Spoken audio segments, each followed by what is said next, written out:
20.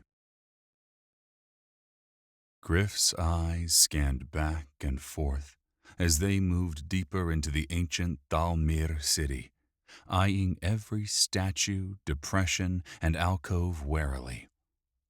They'd worked their way deeper into the city, encountering a wide variety of automatons. None had been as powerful as the Goliath, but the ever-present clank of metal or whining of gears was fraying Gryph's nerves. Mirthandir had been a fountain of information on the weaknesses of the various dwarven machines and the best tactics to attack and defend against them. With his aid, they'd moved through the city with only a few minor injuries. Wick was crushing hard on the regal elf, following on his heels like a precocious child, peppering the man with endless questions. "How do you know so much about the constructs? Where did you learn about the dwarves?" Gryph was embarrassed for Wick, but saw no reason to rain on his small friend's parade. If Gryph was being truthful, he also thought highly of the elf. Conversely, Ovrim had a deep distrust of the man, even taking Gryph aside to warn him that something was off with the Prince Regent. Gryph did not share the adjudicator's suspicions, but he trusted the Zydai's instincts and promised to keep a constant eye on the tall elf. Gryph walked up to Mirthandir, saving him from another bout of babbling curiosity from Wick. "This isn't the first Thalmir city you've explored, is it?" Mirthandir looked at Gryph with a quizzical expression before shaking his head. "It is not. When I was younger, when my elder brother was the heir, I journeyed to the outside world with Berendiel." The mention of his cousin's name brought a sour expression to the elf lord's face. "My father sent us to experience the world beyond our borders and learn about their people. He believed that to gain a true understanding of the realms, one must experience them firsthand. While in the outside world, I gained my specialty and my calling." "A specialty? A calling?" Gryph asked, once more finding he missed Lex. His banner NPC may have possessed an irritating sense of humor, but he had been a great source of information about this strange universe. Mirthandir looked at Gryph in surprise and amusement. "Sometimes I forget that you are a player and new to this realm. I will try to explain." He took a deep breath, and Ovrim stepped alongside him. Despite his mistrust of the elf, the Zydai seemed intrigued by Mirthandir's last words. "You have a calling?" Ovrim said in a stunned voice. The Prince Regent looked at the Zydai. "Yes, adjudicator. Like you, I am called to a higher purpose. I am a lore master of Zinthos." Tifala gasped. "A lore master?" For a moment, Gryph thought she would bow to the tall elf. Wick's mouth went slack, wanting to speak but unsure what to say. It hung open for several seconds before he closed it. In the time he had known the gnome summoner, he had never once seen him at a loss for words. Even Ovrim seemed impressed. "Okay. Can someone tell the new guy what the hell you're talking about?" Ovrim smiled. "All sentient of the realms can learn and master new skills based upon a wide variety of factors such as their intelligence, strength, wisdom, and their affinities for certain spheres of magic. Most people of the realms will focus on a few, and most of these are the simple skills: carpentry, farming, brewing, and the like. Those of greater abilities will sometimes become adventurers. You are already well on your way in that regard. Once you advance to level 20, you can choose a specialty. Think of it as specializing down into mastery of one niche. I am an arms magus, a warrior who specializes in using magic not to cast spells, but to enhance the effectiveness of my martial skills, armor, and weapons. He held his hand out to Tifila. Tifila, if I am not mistaken, is a life mage, well on her way to the calling in one of the druidic schools. The gnome woman nodded and smiled. If the spirits of water, earth, and air will have me, that is indeed my choice. Ovrim looked to Wick. And our demon-loving friend here has obviously chosen the path of the warlock. I made bad choices in my youth, Wick said, as if that explained anything. I'm working on a new path. He reached out to grab Tifila's hand. Okay. That makes sense, I guess, Gryph said, imagining it was like getting a college degree. How does one get a specialty? First, you must choose an area you want to specialize in, and then find someone willing to let you apprentice for them. A master will often spend years training you. Ovrim stared at Gryph. But you're a quick study, so you'll likely achieve your specialty much quicker. Gryph picked up on Ovrim's veiled reference to the godhead and cast a sideways glance at Mirthandir. He cannot know what I possess. Can he? And a calling? A calling is a further refining of your specialty. It requires intense study and quite often has a spiritual quality to it, Mirthandir said. I am a lore master, a seeker of lost knowledge. I trained in the Athenaeum in Zinthos, a haven of learning from before the time of the ruin. More than 1 million volumes are stored within the walls of the Athenaeum, some of them in languages so ancient that nobody alive understands them. It was there that I studied the Thalmir, learned of the world before the ruin, and rediscovered ancient knowledge. Then I went out into the world to discover and catalogue long-forgotten secrets. The lore masters of Zinthos believe in one thing over all others, that knowledge is power. A sense of déjà vu brought a chill to Gryph's heart. He sounds like the Colonel. During my travels, Berendiel and I saw many wonders. Mirthandir paused, as if pained by some old memory. And a few abominations that haunt my dreams to this day. While adventuring in an ancient Egypt temple, Berendiel and I became separated, and everything changed after that. I didn't see how much until now.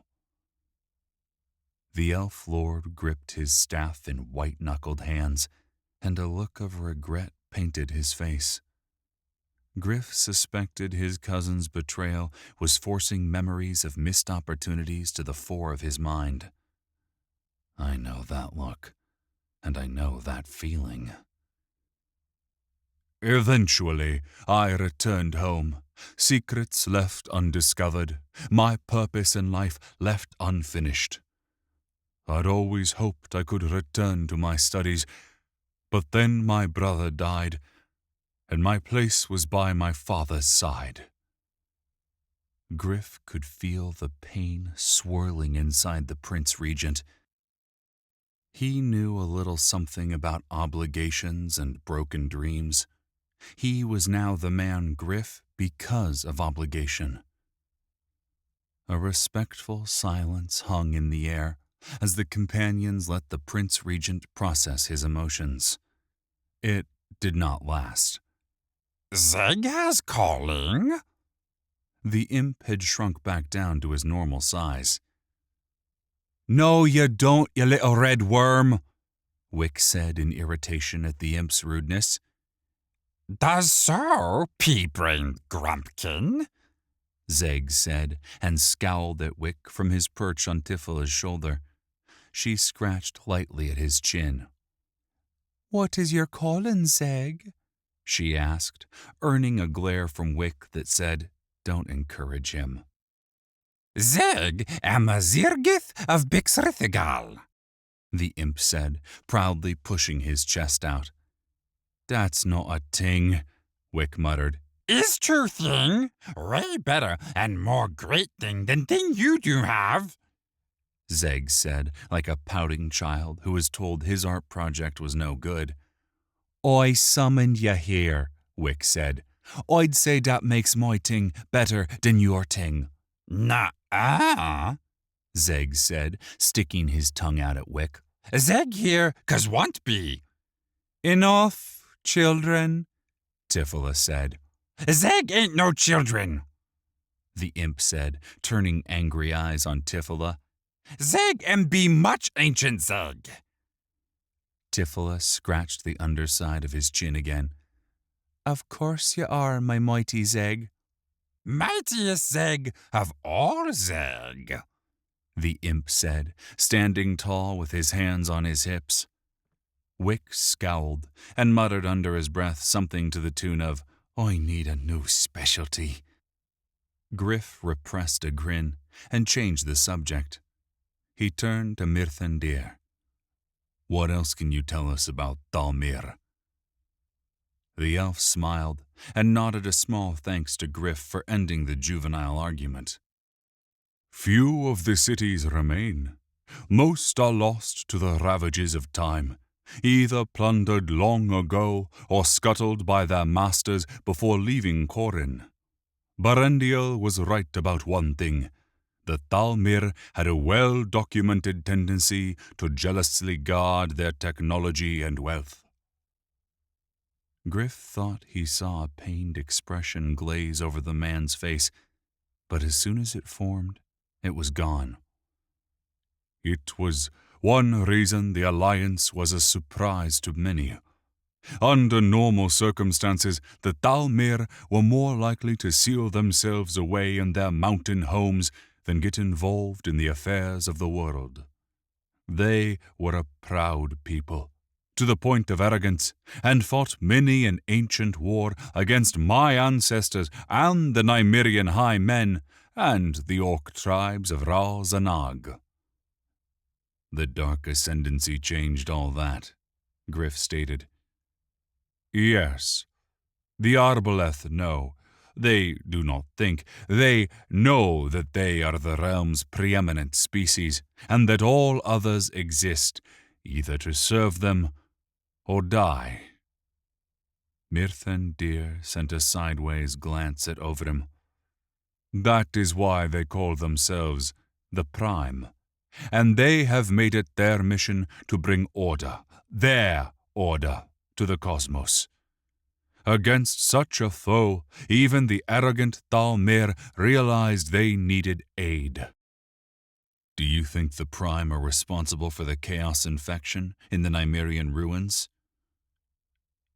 Gryph saw the Prince Regent's expression change, but he could not read it. Had the mention of chaos brought his thoughts to his murdered father? After all, it had been Lassendir who was the only one to recognize the corruption as the taint of chaos. Perhaps he was feeling overwhelmed by the pressure of taking over his father's position, scrambling to understand how to protect his people from the many dangers they faced. For a man born not to lead, but to advise, that was a terrible burden indeed. "No.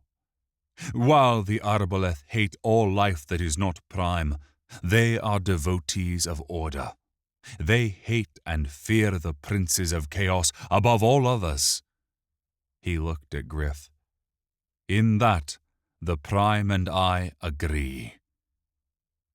For just a moment, the Prince Regent's control dipped, and Gryph saw the fear inside the man.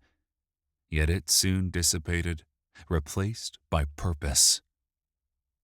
What frightens him so much? We should reach the gate to the inner city soon, Mirthandir said, changing the subject. He moved ahead of Gryph, lost in his own thoughts. Wick moved to follow him, but Tifila placed a hand lightly on his forearm, arresting his motion. Wick looked up at her in confusion. "Leave him be, my love. He still grieves."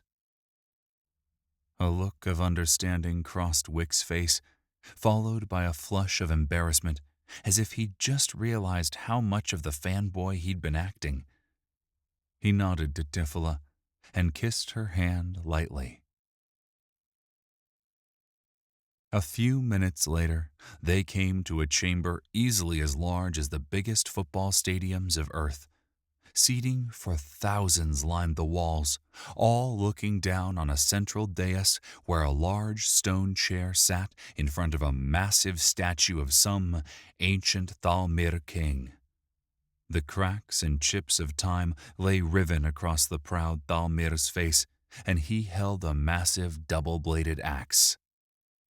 "Durgoth the Doombringer," Mirthandir said. "He was the first stone king of the Thalmir.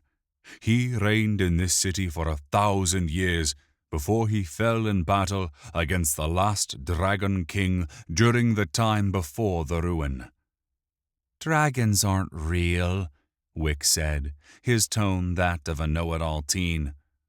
"Not for many millennia," Mirthandir agreed, "but they ruled Corin before the birth of all our peoples." "So, there is truth to the legends?" Tifila asked, amazed. "Nearly all legends grow from the seeds of truth," Mirthandir said. "As do all lies, all betrayals," Ovrim said. Mirthandir's gaze locked onto the Zaidai's yellow eyes, and for several moments Gryph felt the air in the room become heavy. Then the Prince Regent nodded. "Quite correct, Adjudicator." Mirthandir turned and walked around the base of the massive statue. After a moment, Tifila and Wick followed. Gryph walked up to Ovrim, who was watching Mirthandir's back. "What is it?" "I am uncertain," the Zaidai said. "I have known a lore master or two in my life. They portray themselves as scholars seeking great truths, but they are just as often rogues who were not above theft and murder to gain the knowledge they coveted. They were hoarders who used their knowledge to dominate others. This elf prince might differ from those men, but he may also be just like them. In my experiences, people are never just one thing, and sometimes even they don't understand why they do the things they do," Gryph said. "That has been my experience as well." The Zaidai followed the rest of the group. Gryph looked up at the towering figure of Durgoth the Doombringer and saw something in the long-dead king's expression that was somehow familiar, as if he had once known the man whose visage it portrayed. "Is this man an ancestor of the man I once was? Does that mean he is my ancestor?" Gryph still didn't quite believe in the concept of past lives and eternally reborn souls, despite the evidence of his soul reverie. The whole idea contradicted all that he had been taught, and, even though it was a cultural bias, he still found it hard to discount. After a moment, Gryph shook his head, chasing the foolish thought from his mind, and followed his companions. He found them, all staring wide-eyed up at the largest pair of doors Gryph had ever seen. These massive doors slid open on large tracks set into the ceiling and floor. Gryph looked up at the towering slabs of stone and true iron, adorned with intricately carved portrayals of Thalmir warriors clad in heavy plate armor and bearing massive hammers, axes, and swords. Quite an effective warning, Gryph thought, impressed by the design choice that allowed the Thalmir sentinels to look down upon and warn anyone who came into the room. Although they were mere carvings in stone, Gryph could sense the capability in those visages, and he was glad he would not have to face off against the warriors they represented. Long trails scoured in the dust along the tracks suggested that they had recently been opened, and likely for the first time since they had sealed the city. The sentinel gate guards the entrance to the inner city of Dar Thorim, Mirthandir said.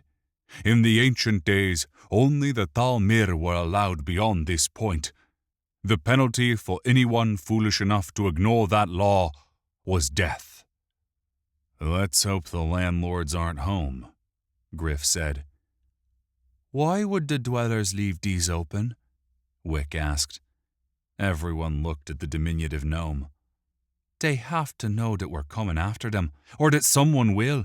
If they're trying to steal whatever secrets this place hides, why leave these doors open? Huh? Surely they must have used the seal of the Dwarven King to open the gates. Agreed, Ovrim said. Then why not close them after they entered? It makes no sense to let us follow them. Unless they want us to follow them, Mirthandir suggested. Why would they wish that? Ovrim asked. I do not know, the elf prince said, a dour expression crossing his face. Gryph felt a chill run down his spine. Guess there's only one way to find out. The others looked at him with expressions that ranged from agreement to disbelief, and, after a moment, he gripped the shaft of his spear in a white-knuckled grasp and took a tentative step over the wide metal band built into the floor that marked the threshold to the inner city. Gryph stood rigid as his pounding heart counted the passing seconds. There was no sound at all, no clanking of an approaching Goliath, no hiss of wall-mounted flamethrowers powering up, no grinding whine of approaching metallic spheres ready to unfurl ballista at him. After 10 furious beats, he let himself breathe once again. After 30 seconds, his shoulders lowered, easing the knots of tension throughout his body. At a full minute, he looked back to his fellows and shrugged. One by one, the rest of his companions also stepped over the metallic border. The silence of peace held for all of them, broken only by the exhalations of relief each of them made as their crossing failed to trigger an attack. That was fun, Wick said, easing the tension everyone had been holding in. Gryph looked at Mirthandir and indicated he should take the lead again. The Prince Regent nodded, and the companions fell into position behind their party leader. The gallery they were in was nearly as high and long as the one beyond the Sentinel Gate, but it was half again as wide. Odd spheres lined the walls at even intervals, casting a warm, golden light that easily illuminated the entire chamber. Gryph looked up to see a host of balconies lining the walls in tiers. Solid stone bridges spanned the distance between walls, cross-hatching the open air above him. His tactical mind could envision a host of defensive capabilities these structures could provide, and he was glad that he would not have to face the Thalmir on their home turf. As if defying his unspoken wish, the sound of hundreds of skittering metallic legs came at them from behind.